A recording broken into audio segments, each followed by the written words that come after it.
rather Turkish than papal. Good evening, everyone, and welcome back to a series that I have coined as Running and Yapping.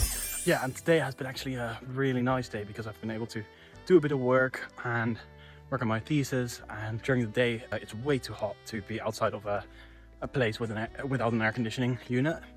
So I've been mostly working at home and in the public library. Yeah, so meanwhile I've been listening to these podcasts by The Rest is History on Elizabeth I of England, the Protestant Queen, Tudor England, and the kind of Cold War that they had back then with France and Spain, and the papal Catholic world versus the Protestant world, and the 80 Years' War, where in the Netherlands and Belgium there was so much fighting between Catholics and Protestants. Well, 80 years of it, right? And it's, you think of, so they compare that period with the Cold War of ideology between the US and the USSR from the Second World War until the 90s.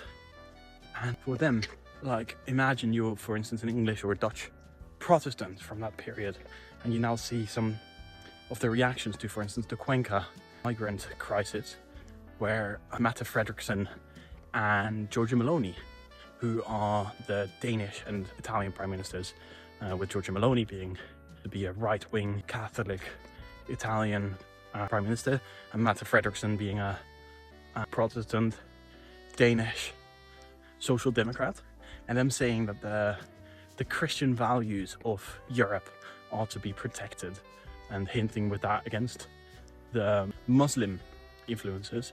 To them, that would be very strange. There was this saying, liever Turks than paps, which means rather Turkish than papal, and which meant rather Muslim than Catholic.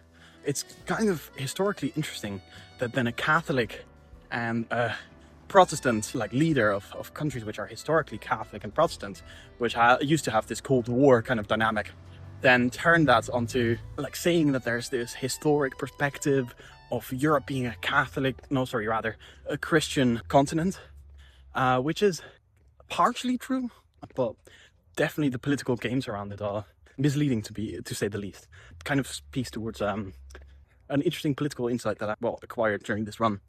So yeah, that's a fun little thing that I wanted to yap about today on this little series. I think soon I want to yap a bit about the different things I do for my thesis, like multilateral development banks and the research I do on it. So let me know if you're interested in that, and I'll see you on the next run. Cheers, guys.